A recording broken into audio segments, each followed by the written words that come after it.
then move it up a half step, both hands. In other words, the string and the false harmonic. And you go up a half step each. Okay, what key are you playing that in? Flying high.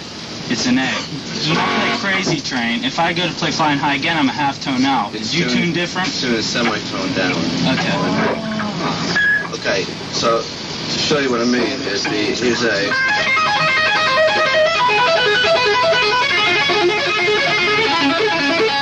Then you move to the key of E.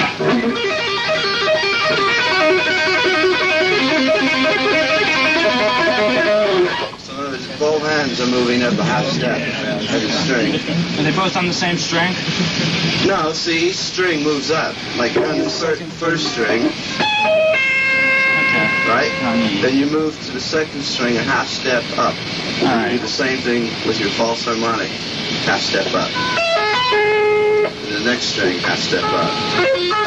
And so on. And the same thing, you go up to the 4th fret and the 7th, which would be an E.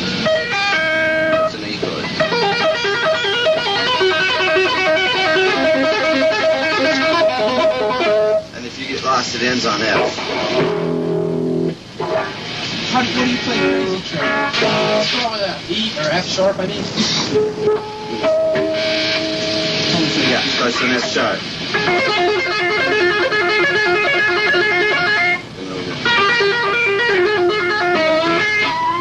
Can you play the beginning of Crazy Train? Yeah, sure.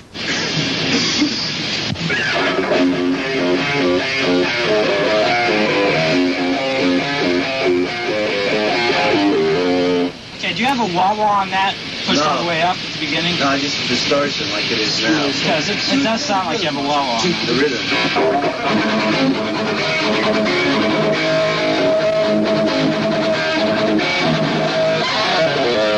That's the run. E, E,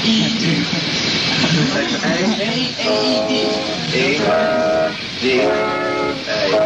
What's the run there? You do a G like McDonald's. Oh, yeah. Sometimes. What's the run you do right after that? After what? After the rhythm you just played.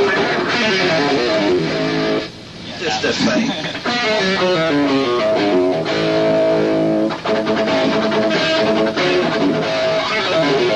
What chords are those? Too fast. A, E, D to A.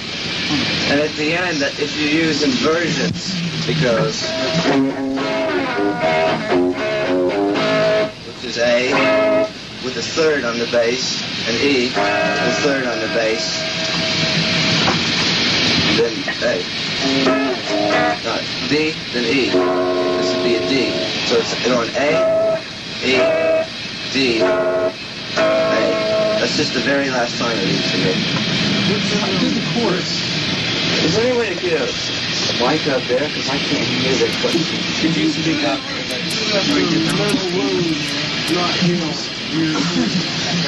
Sorry? After mental words not healing, that Rick can do after that.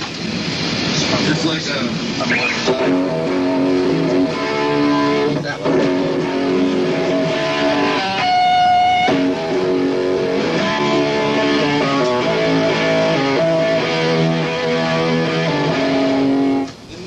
verse to do a riff.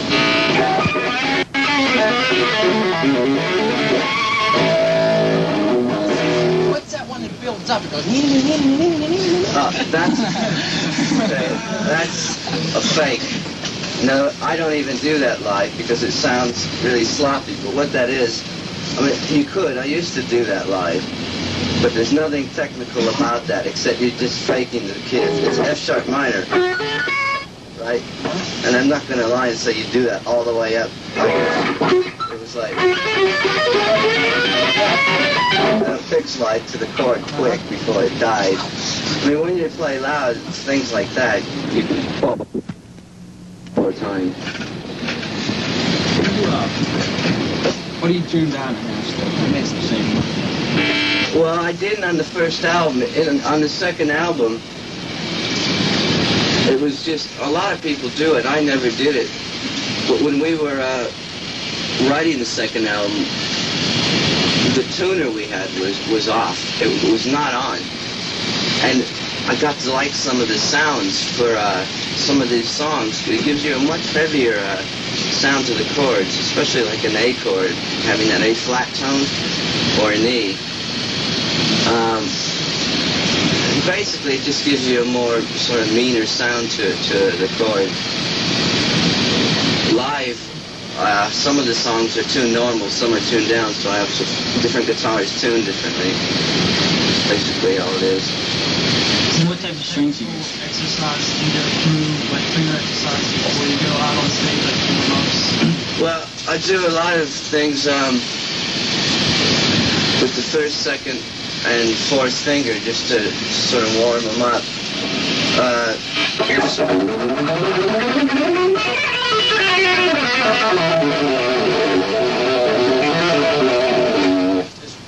Just sort of wander around. A good exercise is something like that, an alternate picking, where just keep speeding it up.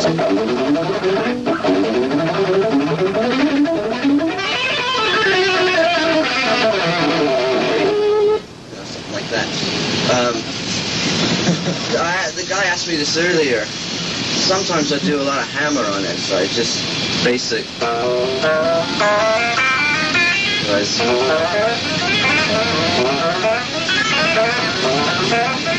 You go up and down the neck.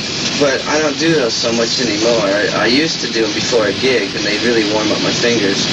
It's different sort of.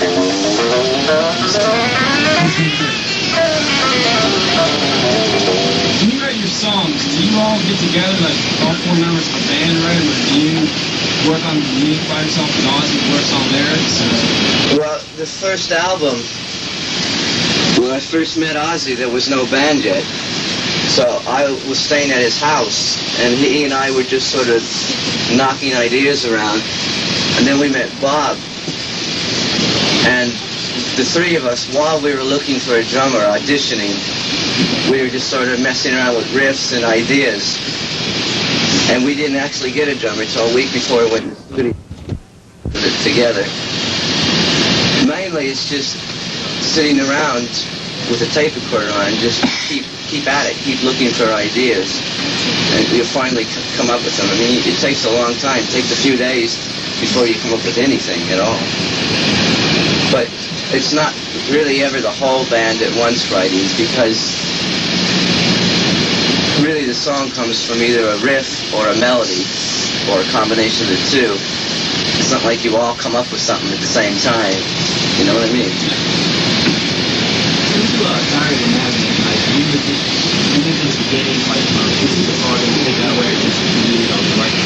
Okay, we don't do that song live.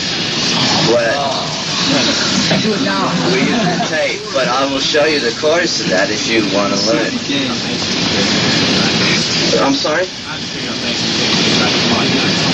you going to play longer than an hour and a half this time? No, hour and a half is what we play.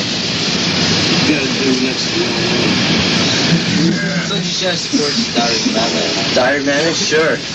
It's like, it would be comparable to an A with a flatted fifth. So in other words, you got a root, third, and you flat the E. Used with the open E, you get, gives you that dissonance. You got a seventh, which is a G.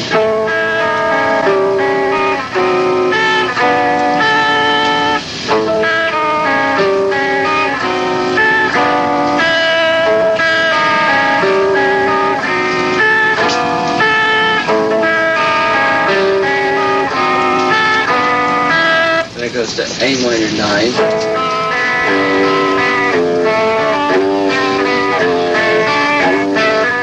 And the riff is.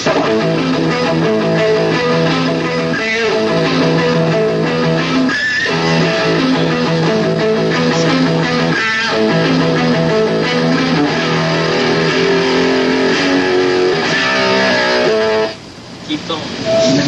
The intro to that is the same chord.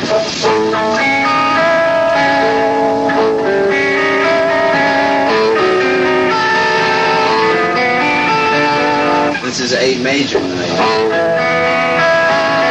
Switch to A minor 9.